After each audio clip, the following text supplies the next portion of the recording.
मेरे अजीज दोस्तों और बुजुर्गों, फिर दिल्ली में उत्तम नगर है, मैंने पिछले हफ्ते जिक्र किया था।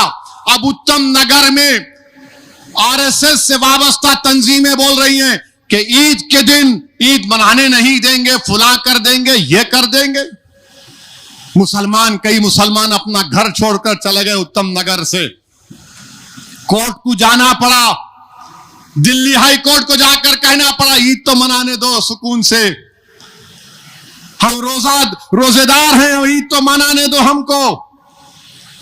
ये नौबत आ गई भारत में। जो मोदी विश्व गुरु की बात करते हैं, 19 करोड़ 20 करोड़ मुसलमानों को ईद नहीं मना सकते हम खुशी से। हमको धमकियां दी जा रही हैं, हमको कोर्ट को जाकर ईद मनाने के लिए कोर्ट को जाना पड़ा। बताओ बीजेपी, आरएसएस, मोदी, ये कौन सा रूल ऑफ लॉ है?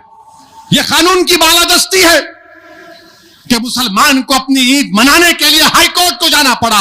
अफसोस की बात है। और हम अपने आप को कहते हैं कि थर्ड बिगेस्ट इकोनॉमी बन जाएंगे। ये चीज हो रही है। दिल्ली की पुलिस अमित शाह के मातहत आती है। क्या कर रहे हैं आप? कुछ नहीं कर रहे, क्योंकि मुसलमान हैं। वहीं पर मेरे अजीज दोस्तों और बुजुर्गों, गुजरात में यूसीसी का बिल लाया गया। अरे भाई नहीं, आप शादी ऐसे करना। इस्लाम में शादी जन्म जन्म का साथ नहीं है। इस्लाम में शादी कॉन्ट्रैक्ट है। हमारे हिंदू धर्म में जन्म जन्म का साथ हिंदू भाइयों के पास, हमारे पास एक कॉन्ट्रैक्ट है। और निकाह नामे में अगर बीवी लिख दी कि मेरा शौहर दौलतमंद है, उसके पास डिफेंडर है,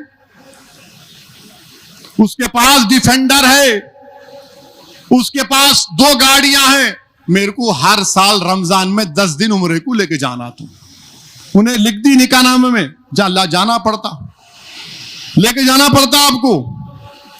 अगर बीवी बोल दी कि देखो तुम्हारे पास डिफेंडर है, बड़ा घर है, हाथ में रोलेक्स की घड़ी है, अच्छे जूते कपड़े तुम पहनते, हफ्ते में 3 दिन तुम होटल में खाना खाते, और 2 जगह पे जाके पान के डब्बे पे 200 रुपए का पान भी खाते, मेरे को तुम साल में 10 दिन उम्रे को लेके जाना पड़ता। कॉन्ट्रैक्ट है ये। शादी क्या है? कॉन्ट्रैक्ट है। और हमारे हिंदू जो धर्म के मानने वाले हैं, कई कोर्ट के केसेस हैं। अगर बहू सास ससुरे की खिदमत नहीं करी तो वो क्रूरल्टी है, वो उसकी वजह से उसका शादी खत्म हो जाती है। हमारे पास नहीं है। बीवी की जिम्मेदारी नहीं है सास ससुरे की खिदमत करना, बेटे की है, बीवी की नहीं है। पूछ लो, यहां पर बैठे नेमतुल्लाह साहब, मुफ्ती अनवर निजामी साहब, वो अगर बीवी करती है तो उसको बहुत बड़ा अजर मिलेगा। मां बाप की जिम्मेदारी औलाद पर है, बहू पे नहीं। हमारे पास नहीं, बहू पे डालो, अरे बहू पे नहीं है।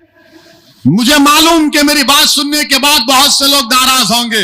अरे सब अच्छा बोले, ये कई को बोले। मैं कई लोगों से सुना, साहब क्या तकरीर थी, मगर ये खामखा बोल के परेशान कर दिए। मैं क्यों? नहीं, घर में गए तो हमारी बीवी हमारे को बोले, सुने एमपी साहब क्या बोले, सुने एमपी साहब क्या बोले। मैं औरतों के लिए नहीं, ना मर्दों के लिए सच्चाई को बयान कर रहा हूं।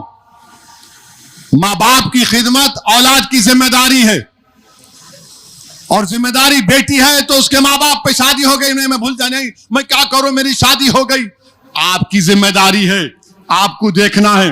अच्छा, फिर गुजरात में, ये गुजरात का देख लो आप। गुजरात में 1000 अगर बच्चे पैदा हुए तो 890 बच्चियां पैदा होती। इनको ये मोहब्बत है बच्चियों से। और वहां पर क्या होता है, क्यों 890 है बच्चियां पैदा क्यों होती हैं? क्योंकि ये लोग मालूम कर लेते, कुछ बोलते उसको सोनोग्राम, क्या बोलते, जो भी, हाँ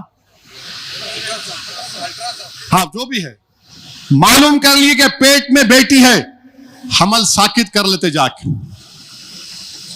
हमल को गिरा लेते। अरे 1000 बच्चे हैं तो 1000 बच्चियां भी होना चाहिए ना, गुजरात में नहीं है।